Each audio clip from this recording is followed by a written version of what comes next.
સ્વભાવને કારણે બનતું હોય છે. બધાના સ્વભાવ સરખા નથી હોતા. એ ઘરની અંદર 5 દીકરા ને 2 બહેનો, 8નો પરિવાર હોય, 9નો પરિવાર હોય, એમાં કઈ બધાના સ્વભાવ સરખા નથી હોતા. 8 વખત વિચાર કરજો. એક માના પેટથી જન્મેલા હોય તોય સામે સામે બાંધે છે અને ઉપરથી ક્રોધમાં આવી બોલે, તું મને ઓળખે? પેલા એક માના પેટથી જન્મ્યા હોય નહીં ઓળખતા હોય, પણ એ અંદરથી જે બોલે છે ને, તું મને ઓળખ, એ અંદરથી ક્રોધ બોલે છે, એ નથી બોલતું. પ્રકૃતિ યાંતિ ભૂતાની નિગ્રહ કેમ કરી શકી? ગીતામાં ભગવાને લખ્યું, માણસ સ્વભાવને પ્રકૃતિને આધીન, તમે એને મારો તો એમાં શું ફળ? સ્વભાવ સુધરવો કઠણ છે, ગુણાતીતાન સ્વામીનું વચન. અને એ સ્વભાવને સુધારવાનું ગુણાતીતાનંદ સ્વામીએ એક જ સાધન બતાવ્યું, સત્સંગ કથા વાર્તામાં બેસો તો સ્વભાવમાં સુધારો થાય. ઘણામાં તો તોય નથી થતો. એનું કારણ એનો વાંક નથી. આ પ્રકૃતિ બહુ ખરાબ છે, બહુ ખરાબ છે પ્રકૃતિ. તો કોઈ મોટા સાધુનો બહુ રાજીપો મળી જાય, ભગવાનને જીવની ઉપર દયા આવે ને તો સ્વભાવ સુધરે. બાકી ઘણાના સ્વભાવ નથી સુધરતા. આખી જિંદગી રહી તમે મગને બાફો ને, પાણી જ્યારે ઉકળવા માંડે ને એટલે મગ છે ને એનું પાણી થઈ જાય. બીમાર લોકોને પાણી પાવામાં આવે, હાજો થાય, પણ એની અંદર જે કોયડો મગ હોય ને, એ બધાય મગનું પાણી થઈ જાય તો ખખડતો જ હોય તપેલીમાં. એમ કોક આપણા સત્સંગમાં એવા ખખડતા હોય, સ્વભાવ ન સુધરે એવા, તો ક્યારે એનો સ્વભાવ ન લેવો, હાથ જોડીને ખસી જવું. એટલું માનવું કે પૂર્વના એના ગુણ છે ને એટલે આ સત્સંગમાં પડ્યો છે. આજ નહીં તો કાલે ભગવાન સંત એની ઉપર દયા કરશે તો એ જીવનું ભલું થશે. પણ અભાવ લેવાની જરૂર નથી, કારણ કે ઓછા પણ વાળો જીવ કોઈ મંદિરમાં આવતો નથી. આપણે બધાને આજે બપોરે સાંજે કેટલી વ્યવસ્થિત થાળી મળે. આમાં કોઈને આજે જમવાનું ન મળતા કાંઈ આવી જજો, મારી પાસે હું ચેલેન્જ આપું. આ પુરુષોત્તમ નારાયણની કરુણા છે.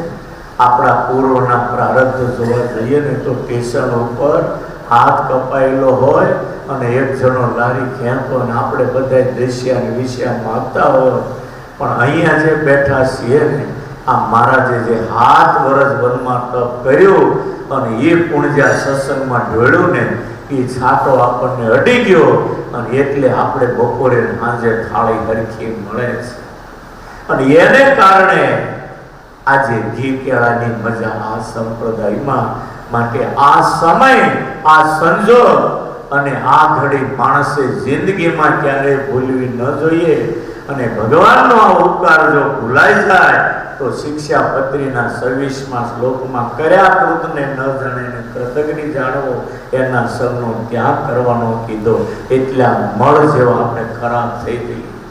માટે ક્યારેય મહારાજનો ગુણ ન ભૂલવો અને સંતો હરિભક્તોમાં દિવ્ય બુદ્ધિ રાખો. જોઈ લો જિંદગી જીવવાની કેવી મજા આવે છે. પુરુષોત્તમ નારાયણ ગંગા કાંઠે બેસી અને ગંગાના હાથનો થાળ જમી અને સંકલ્પ કર્યો છે કે અહીંયા હજારો મારા ભક્તોને રોટલો મળે. અને આજે ખરેખર ત્યાં આપણા સુનિલ ભગત એ મહારાજનું વચન સત્ય કરી રહ્યા છે. માટે પુરુષોત્તમ નારાયણે જે આપણે માટે કર્યું એ ઓછું નથી કર્યું. ગંગાજીએ વર્ણિને ઋષિકેશમાં જમાડ્યા અને ઋષિકેશથી પછી વર્ણિ આગળ લક્ષ્મણ ઝૂલા થઈ આગળ ધ્રુવજીના ઘાટે સ્નાન કરી આગળ ગતિ કરતા કરતા શ્રીપુર ગયા. અને શ્રીપુર સૈયદ નારદજીનું વસાવેલું નગર છે અને ત્યાંથી આગળ નીલકંઠ વર્ણિ ગુપ્ત પ્રયાગ ગયા છે. હવે અદ્ભુત હિમાલયની કથાઓ આપણે આવતીકાલે જોશું. અત્યારે પરમાત્માના સ્મરણની સાથે અત્યારની કથાને વિરામ. બોલો જગત ભગવાન નહોતા આવ્યા ત્યાં સુધી અભાગ્ય હતું. ભગવાન આ જગતમાં આવ્યા, જગતને સનાથ કર્યું. જગત સનાથ થયો એટલું જ નહીં, પણ આ જગતના જીવ પ્રાણી માત્રને સનાથ કર્યા. આ જગતના સૂર્ય અને ચંદ્ર ભાગ્યશાળી, આ બ્રહ્માંડના બ્રહ્મા વિષ્ણુ મહેશ ભાગ્યશાળી, આ જગતના 88,000 ઋષિઓ ભાગ્યશાળી, આ જગતની 999 નદીઓ ભાગ્યશાળી, આ જગતના 68 તીર્થો ભાગ્યશાળી. પુરુષોત્તમ નારાયણના સંબંધે કરી આપણે બધા સનાથ અને ધન્ય થયા છે. પુરુષોત્તમ નારાયણનું આગમન આ બ્રહ્માંડમાં શક્ય જ નથી અને આવ્યા છે એ આપણું બહુ મોટું સદભાગ્ય છે. કરોડો બ્રહ્માંડોના જે માલિક કહેવાય, કરોડો સૂર્ય અને ચંદ્ર જેની ગણતરીમાં એક પણ રતિવાર ન કરાય.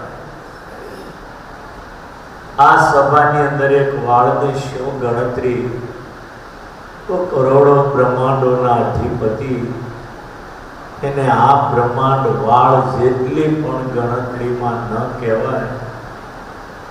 અને એ ભગવાન અનંત કરોડ બ્રહ્માંડોને છોડીને આ જગતમાં આવ્યા, એ જ આપણું મોટામાં મોટું સદભાગ્ય છે.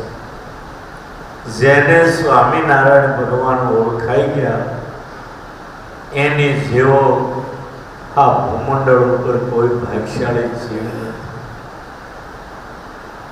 ભારતની ભૂમિ ઉપર ભગવાનના 3 અવતારો મુમુક્ષુઓને માટે ઘોર તપ કરીને હાડ ગાળે, આ કાંઈ નાની વાત ન કહેવાય. માણસની બુદ્ધિના ગજા બારની આ બધી વાતો છે. એક બાજુ ભારતની ભૂમિ ઉપર પુરુષોત્તમ નારાયણ નીલકંઠ વર્ણિના વેશે વિચરણ કરે, તો બીજી તરફ હિમાલયની અંદર નર અને નારાયણ રૂપે ભગવાન ઘોર તપશ્ચર્યા કરે. આ યાદ આવે તો આંખો આપણી ભીની થઈ જાય.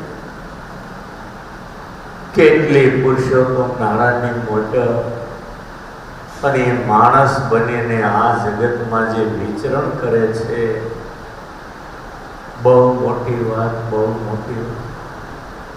જેને સ્વામિનારાયણ ભગવાન ઓળખાયા હોય એવા જીવને તમે બે હાથ જોડો ને તો ગમે એવા પાપમાંથી જીવ છૂટી જાય. ભગવાનને ઓળખેલા જીવની જો આટલી મોટપ હોય તો પછી એ ભગવાનની મોટપ કેટલી હોય. જૂનાગઢમાં ગો ભંગ્યો હતો. સ્વામિનારાયણને ઓળખ્યા કે દીવાનને ત્યાં કામકાજ કરતો. સાંજે જમી રહ્યા પછી દીવાનની પત્નીએ બૂમ પાડી, ગો ગોવા, આ હમણાં કઢી પડી છે, થોડી ખાવી હોય તો ઘરે લઈ જા. ત્યારે ગોવા કે, બા, તમારા ઘરની કઢી અમારે ન ખપે. સ્વામિનારાયણ નો આશ્રિત ગો ભંગ્યો એ દીવાનના ઘરની કઢી નો ખાય. આ ઓળખ્યા, સ્વામિનારાયણને ઓળખ્યાની મોટપ તો જુઓ. બદ્ધ ચિંતામણીમાં લખ્યું કે બ્રહ્મા જેવો હોય પણ જો ભગવાનને ન ઓળખ્યો હોય તો એ નિંદાને પાત્ર છે. અને હાવ હલકી કોમનો જીવ હોય પણ ભગવાન ઓળખ્યા હોય તો બ્રહ્મા, શિવ, ઇન્દ્રાદિ દેવતાઓને એ વંદન કરવા યોગ્ય છે. આ નિષ્કુળાનંદ સ્વામીની વિચારધારા કે છે. અને એ સ્વામિનારાયણ ભગવાન વર્ણિના વેશમાં હિમાલયમાં ગતિ કરે છે. લક્ષ્મણ ઝુલાદિક ઋષિકેશના ઋષિ મુનિઓના આશ્રમોમાં ઋષિ મુનિઓને દર્શન દેતા દેતા એ લક્ષ્મણ ઝુલાયા. લક્ષ્મણજી મૂર્તિમાંથી બહાર આવીને મળ્યા છે. વર્ણિને બધ ભરીને લક્ષ્મણ રડી પડ્યા, ઓ પ્રભુ, એકાકી આ કઈ બાજુ પ્રયાણ છે? વર્ણિ બોલે છે કે લક્ષ્મણજી, મારા ભક્તોને માટે મારે ઘોર તપશ્ચર્યા કરવી છે. લક્ષ્મણજી બોલે કે રામાવતારમાં મને સેવામાં સાથે રાખ્યો, અત્યારે મને એકાકી મૂકી ક્યાં ચાલ્યા? મને આપની સેવામાં લ્યો. ભગવાન બોલે, કઠોર તપ કરવામાં કોઈ પણ વ્યક્તિ સાથે હોય એ બાધક છે. અત્યારે મને કોઈનો સંગ ગમતો નથી. લક્ષ્મણજી ઉદાસ થયા અને આંખમાં આંસુ આવ્યા.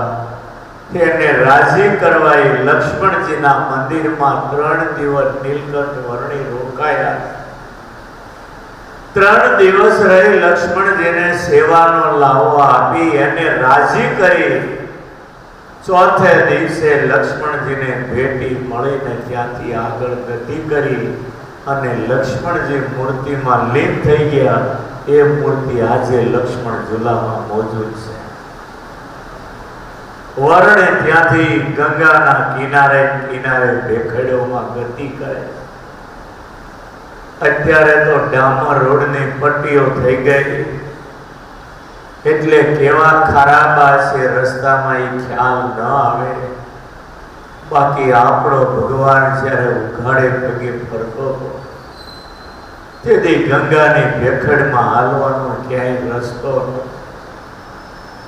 ઝાડવાઓની ડાળીઓ પકડીને ભેખડમાંથી પડે ને એવી હાલતે ડાળવાળા એ પહાડોમાં ઢસડાતા ઢસડાતા એ આગળ ગતિ કરે. પેન્ટરો એવા ખોજ બનાવી શક્યા નથી. એવા ગહન રસ્તે ચાલતા ચાલતા નીલકંઠ વર્ણિ આગળ જાય. શ્રીપુર નામનું શહેર જે નારદજીનું વસાવેલું છે. ત્યાંના મુમુક્ષુઓને મહાત્માઓને દર્શન દેતા તપ અને ભક્તિનું ફળ પ્રદાન કરતા નીલકંઠ વર્ણિ આગળ ગતિ કરે. ગુપ્ત કાશી આવ્યા છે. ગુપ્ત કાશી બેસ એ કાઠિયાવાડમાં ભગવાન જશે નાગેર પ્રદેશમાં જાય ત્યાં ગુપ્ત કાશી નામનો એક બહુ મહાન તીર્થ છે જ્યાં મહિનાઓ સુધી વર્ણિ રહેલા છે. અને હિમાલયનું આ ગુપ્ત કાશી, પહાડો અને ગિરી કંદરાઓની વચ્ચેનું આ ગુપ્ત કાશી ત્યાં વર્ણિ આવ્યા છે. કેટલાય મુમુક્ષુઓ અને કેટલાય મહાત્માઓને તપના ફળ રૂપે દર્શન દઈ એનું મંગલ કરીને આગળ ગતિ કરે.